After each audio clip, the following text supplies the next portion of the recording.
Bonjour à tous. Aujourd'hui, je voulais vous proposer une nouvelle vidéo qui fait suite aux précédentes, celle de la semaine dernière.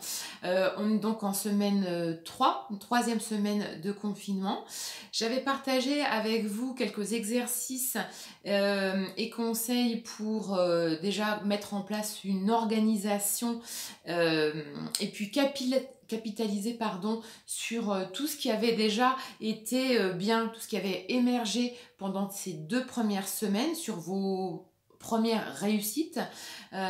Vous aviez fait déjà une liste un peu sur chaque première semaine passée, sur tout ce que vous aviez réussi à faire en termes de nouvelles habitudes, comment vous prenez soin de vous, est-ce que vous avez réussi à faire des exercices de respiration, méditation, un peu de sport régulièrement. Donc les 2 premières semaines, c'était déjà comment on accueille aussi et on accepte cette situation dans un premier temps, puisque on peut rien faire de plus que de rester chez soi, effectivement.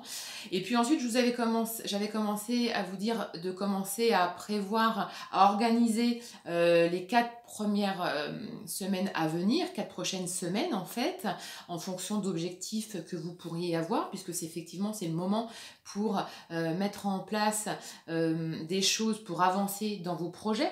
Est-ce que c'est changer de travail? Est-ce que c'est créer votre propre activité? Est-ce que c'est changer de voie professionnelle, effectivement, par exemple? Enfin, toutes des choses qui peuvent être un petit peu dans votre tête dans votre cœur depuis un moment, mais que vous procrastinez ou que vous remettez à plus tard, que vous reportez.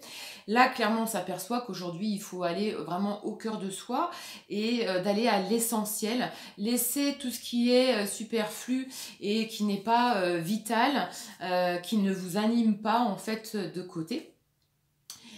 Et surtout, donc, vous fixez des nouveaux objectifs, un objectif pour la fin de période de confinement, d'une part. Donc, je vous avais effectivement conseillé de faire un planning sur les 4 prochaines semaines. Là, aujourd'hui, ce que j'aimerais partager avec vous, c'est plutôt alors vous pouvez déjà faire sur les 4 prochaines semaines, mais il ne faut pas non plus vous mettre du coup trop de pression et de tension, puisque vous n'arriverez pas au bout des 4 semaines à avoir atteint votre objectif. Là, il s'agit de maintenant, pour cette semaine, à partir de cette semaine-là, de vous projeter sur les 3 mois à venir.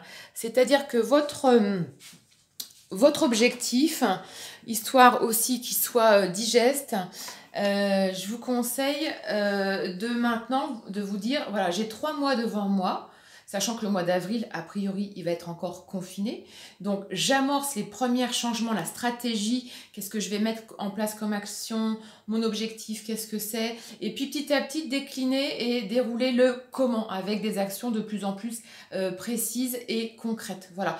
Donc, mon conseil du jour, effectivement, c'était maintenant qu'on commence un petit peu à s'adapter et à trouver nos repères, faire plutôt un planning sur les 3 mois à venir et se fixer un objectif pour, par exemple, le mois de juin.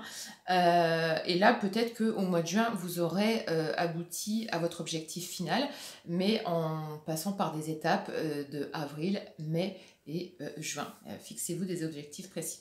Je reviendrai également vers vous pour vous proposer des exercices qui permettent de travailler tout ce qui est émotion, pensée, énergie, puisque ces exercices-là, ils doivent ponctuer aussi vos journées, hein, le plus possible pour créer de la respiration et favoriser la créativité. Je vous dis à très vite et très bonne journée. Au revoir.